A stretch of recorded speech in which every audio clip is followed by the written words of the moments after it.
First off, amazing looking blaster. Second off, I didn't mean to have a matching red shirt. This is like uncanny levels of coincidence. Third off, I got a haircut. I lost all my hair. Oh no. Right. This is the Silly Shell pump action with an internal box magazine. So this is permanently attached to the blaster up here. It's got a grip. It's got an end strike stock point.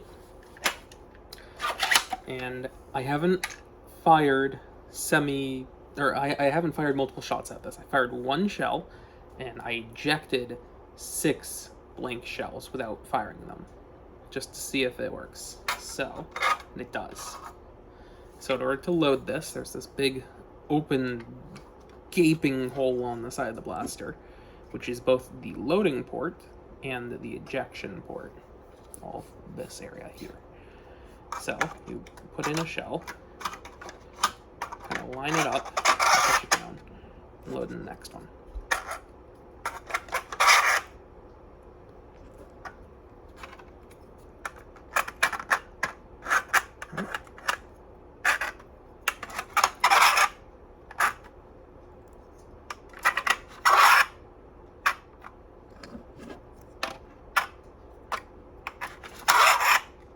On this current one, if you push it forwards a little bit too far, then you can't push it down in order to load the next one.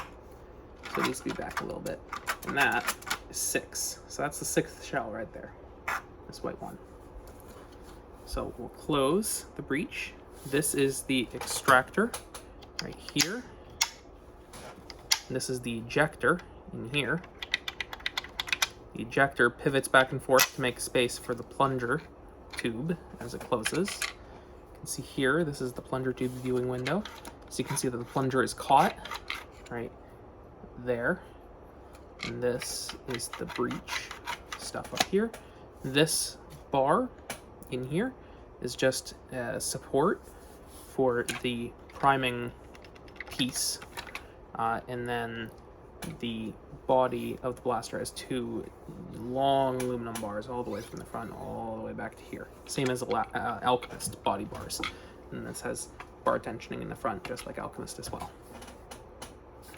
So we'll close the breech. And that is it in firing position. I think this is an Ultra Dart. So this is the extractor. The ejector is back in there. And then this here is just a stabilizing piece to make sure that the shell doesn't fly out the top as you are priming it back. So let's fire some of this. I haven't done this yet.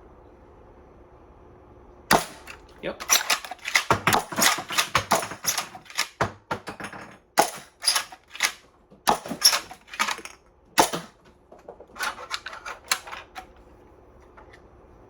That worked perfectly. That's so good. Makes me so happy. Okay. So currently there is a sort of like unintentional last round hold open on the follower. So you can see the follower of the magazine, that kind of black piece in there. Right now it kind of sits high enough in its last round position to kind of catch up on the priming thing. So theoretically you want that to be kind of sitting there at rest.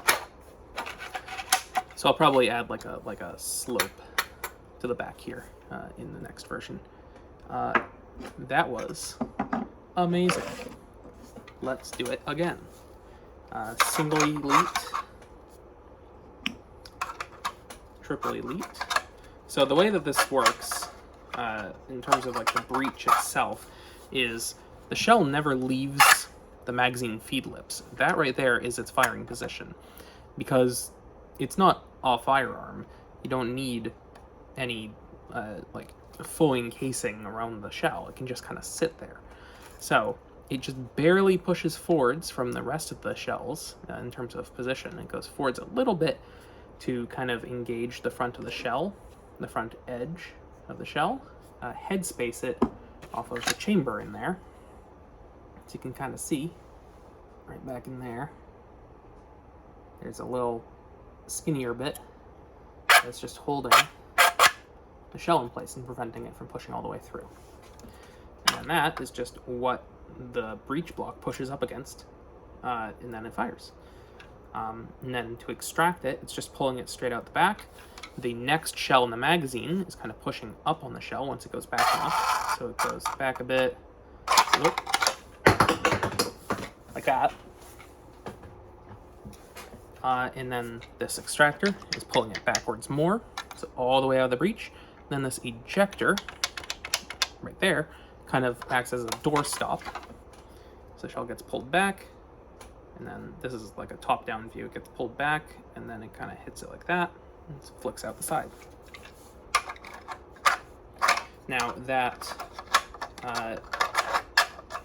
breech mechanism is why if you push them forwards a little bit too far when loading, they won't go down. Because right now it's in the breech, and then back a little bit is the clearance for the magazine. I don't think I can get you a good view of that. Maybe. But like in there, you can see the front and back of the breech. It goes up, and then it just goes forwards a tiny little bit, and that's in the breech. Goes back a tiny little bit, and that's back in the magazine. So it holds 6 in the magazine, but it does not have like a tube magazine blaster.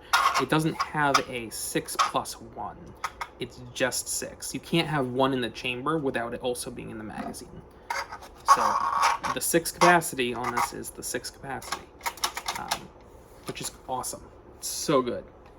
And then, of course, you can put shell holders on top of the picatinny rail, or like extra shells and all that stuff up there, and just kind of load them in as you go. So let's fire this again. I can't tell if anything came out the barrel. Ah, I loaded an empty shell. That would explain the problem. All right, I think this shell has darts in it. Yes, it does. Okay. Whoops. All right. Oh, wait, I need to prime this. Okay. So you can also push on the extractor there to disengage it in order to prime and refire a shell. There we go. That was 6 half darts all over the place. I want to try and catch the shells.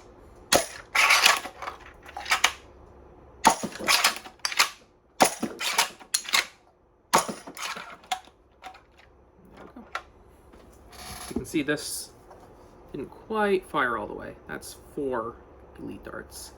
A lot of friction. We're just gonna refire that and see if that's a fluke or see if that's just how it is. And I could have also been not pushing forwards enough to make a seal. Oh no, that time it worked. Okay. Actually, I want to see. Can I prime this back and catch it? Nope. Almost. I'm kind of too close to the blaster. Hey! Shells. So yeah, that is the pump action silly shell blaster. It works like really well. Yeah! First prototype. Woo!